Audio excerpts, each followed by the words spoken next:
इतने चिंतित क्यों लग रहे हैं? सरोजा, हमारे ऋण में वृद्धि हुई है और हमारा पूरा सामान नष्ट हो गया।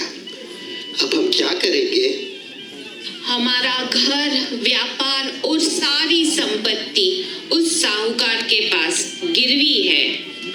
सरोजा, हम तो उसका मूल तोड़ ब्याज के पैसे भी लौटा नहीं सकते। वो तो हमारा घर, व्यापार सब जब्त कर लेगा। संभव मुझे जेल भी जाना पड़ेगा। पिताजी, मुझे बहुत बुरा लग रहा है कि मेरे पढ़ाई के लिए आपको इतनी मुश्किलें उठानी पड़ रही है। दीदी, ये क्या हो रहा है? मेरी प्यारी बेटी, केवल आपकी शिक्षा में नहीं हमने पैसे उधार लिए। मुख्य कारण, जब मेरे कारोबार में बाढ़ की वजह से पूरा माल नष्ट हो गया, तब मैंने उस साहूकार से दुगनी ब्याज में पैसे लिए। पता है पिताजी, मैं देवी माँ की बहुत आभारी हूँ कि मुझे आपके जैसे माता पिता मिले। मम्मी पापा क्यों परेशान हैं? हम क्या करेंगे जब वो दुष्ट साहूकार दोबारा अपने पैसे वसूली के लिए आएगा? हमारे पास तो अब फूटी कौड़ी भी नहीं बची उसे देने के लिए। वो साहूकार हमें छोड़ेगा नहीं। आप चिंता मत करो माँ। चिंता नहीं करूं तो क्या करूं? उसके पैसे नहीं लौटाए तो क्या होगा? समझ में नहीं आ रहा है, क्या करे? इस तरह इतनी कठिन परिस्थिति में मुझे जीने के कोई रास्ता नजर नहीं आता। क्या अब आत्महत्या ही हम सबको मुक्ति का मार्ग है? मम्मी क्यों रो रही है? पिताजी, आप ही ने तो सिखाया है, सबके पास सब कुछ नहीं होता। भगवान की कृपा से जो है उसमें हमें खुश रहना चाहिए। चलिए, हम भगवान से प्रार्थना करते हैं। देवी माँ ही हमें रास्ता दिखाएगी।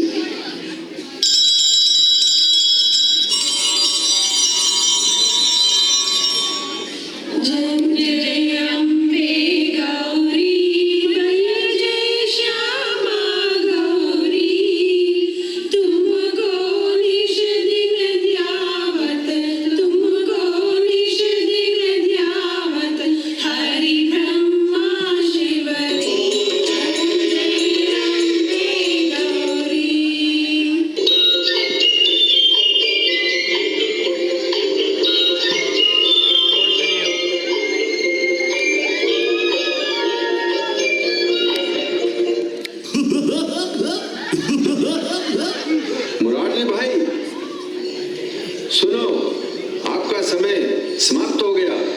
मैं आपको और आपके परिवार को मेरे पैसे के साथ अच्छा खाने से मोटा और सुंदर होता देखता हूँ। आप अपने कर्ज चुकाने के समय को कब भूल गए हैं? ये मेरा मालिक है, ये बहुत मोटा आदमी है। क्या कहा तुमने? मेरे को मोटा बोला? नहीं, मोटा नहीं, बड़ा आदमी है। साहूकार जी, हुआ ये कि मेरा माल नष्ट हुआ। नहीं, मैं स्पष्टीकरण या कहानियां सुनना नहीं चाहता। अब हमारे सरकार रामलीला कहानी करके बताएंगे। अरे मूर्ख, चुप रहो। मुरारी भाई, केवल एक बात पता करनी है। मुझे बताओ कि जो पैसे मुझे देने थे क्या तुम्हारे पास हैं या नहीं? बस मुझे बताओ। साहूकार जी, कृपया मुझे थोड़ा वक्त दीजिए।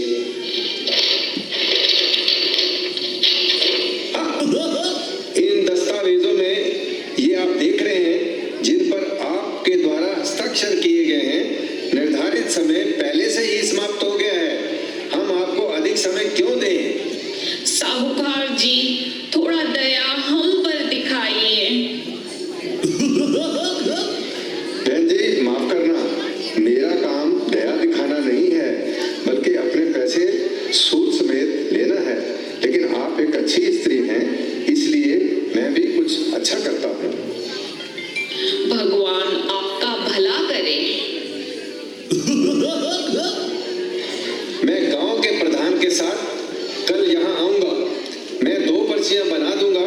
एक पर्ची में लिखेंगे कि मैं आपका सभी ऋण और आपकी देनदारियों को माफ करता हूँ। दूसरी पर्ची में ये लिखेंगे कि मैं आपकी बेटी से शादी करके अपने कर्ज को माफ करता हूँ। मैं पर्चियों को फोल्ड करके एक कटोरी में डाल दूंगा और आपकी बेटी एक पर्ची को उठाएगी। उसमें जो लिखा होगा उसके अनुसार कार्य करेंगे, समझे? साहूकार जी, तो कैसे संभव है? मेरी बेटी तो केवल 18 साल की है और आपकी उम्र तो लगभग मेरी उम्र जितनी है। मुझे इन चीजों के बारे में परवाह नहीं। वह सभी घर के काम कर सकती है और मेरी देखभाल भी कर सकती है। मैं कराऊंगा। या तो आप इस लॉटरी के लिए सहमत हैं या आप घर बार और संपत्ति घर खाली करके मेरे हाथ कर सकते हैं और जेल भी जाने की तैयारी करें।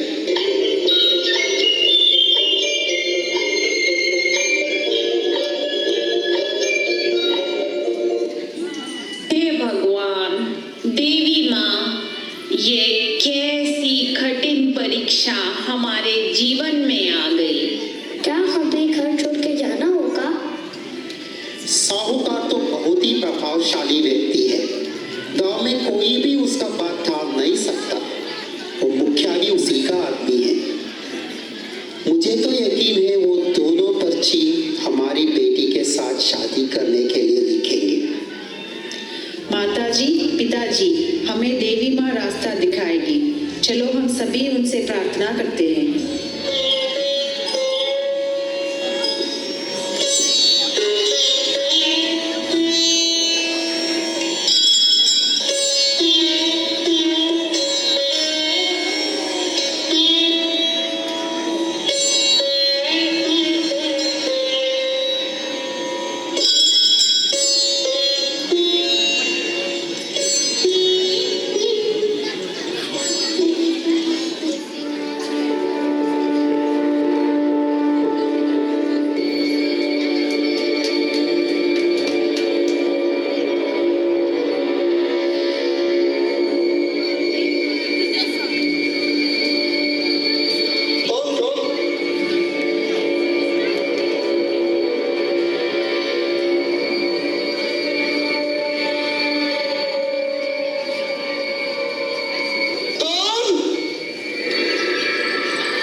अरे मूर्ख, तुम्हें कोई चर्चा नहीं करना, लोगों को नहीं देखना, सीधे चुपके से चले जाना।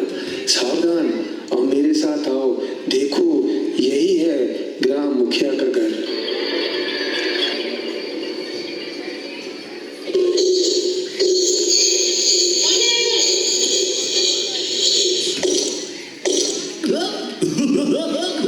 प्रधान जी, इन पैसों को स्वीकार करें। मैंने दोनों पर्चियों में एक ही बात लिखी है कि मुरारजी की बेटी मुझसे शादी करे। आपको इसे नजरअंदाज करने का अनुरोध है और मैंने सब कुछ सही किया है का नाटक कीजिए। बिल्ली की तरह आंखें बंद करो। अरे मूर्ख, चुप रहो।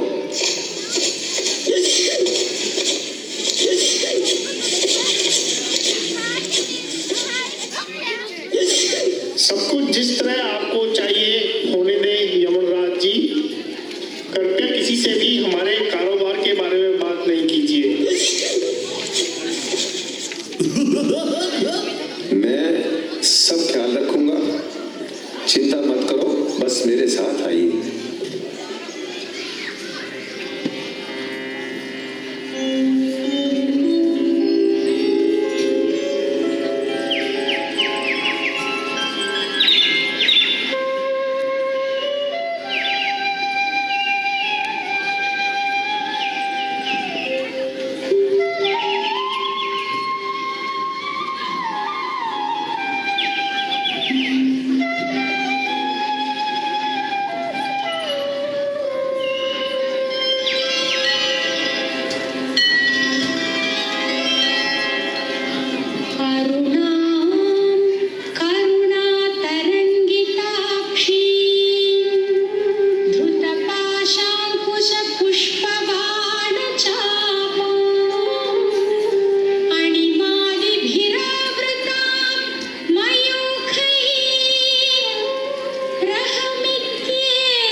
शादी के साथ सभी ऋण माफ हैं। मैंने गांव के प्रधान के सामने दोनों में लिखा है और प्रधान जी को इस बात का यकीन है।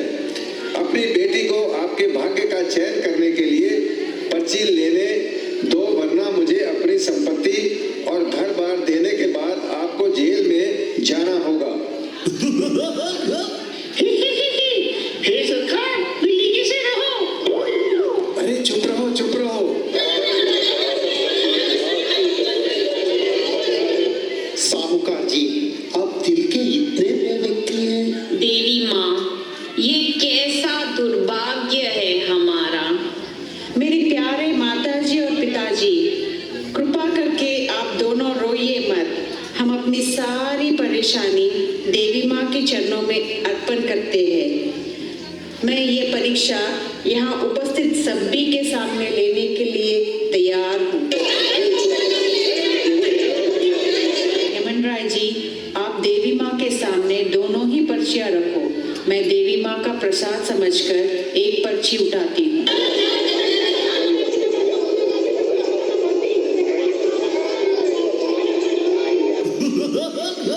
बहुत बढ़िया। यहाँ देखो, आपने जैसे कहा था वैसा ही कर रहा हूँ। ओम नमः, ओम नमः, ओम नमः। ओम देवी नमः, ओम देवी नमः।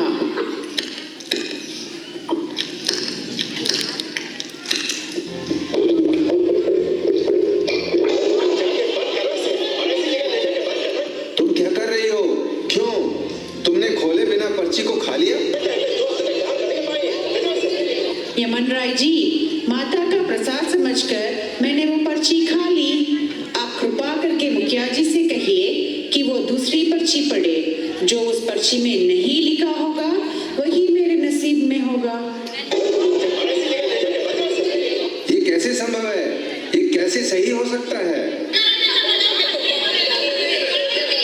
मुखिया जी, पर्ची खोलो, पढ़ो, उसमें क्या लिखा है हम सभी जानना चाहते हैं। लोगों, हंगामा मत करो, झगड़ा करने की कोई जरूरत नहीं है। मैं शेष पर्ची खोलता हूँ और पढ़ता हूँ। इस पर्ची में मुरार जी यमन जी से अपनी बेटी की शादी के लिए सहमत हैं कहते हैं। इसका मतलब यही हुआ कि मैं जो पर्ची खाई थी उसमें शाहूकार जी ने हमारी सारी कर्ज सूद समेत माफ कर दिया। अब हमें मुक्ति हो गई। ये बात सही है ना मुखिया जी? हाँ, ये सही है। हाँ, ये सही है। यह सही है यमन राज जी। इसके बाद आपका मुरार जी और उनके परिवार के साथ धारणाधिकार या बंधन न होगा। साहूकार जी, हम आपके पैसे सूद समेत वापस जल्दी ही लौटाएंगे। यमन राय, आप लालच और वासना छोड़ दो और सर्वशक्तिमान ईश्वर के प्रति समर्पण के साथ एक अच्छी जीवन व्यतीत करने के लिए प्रयास करो।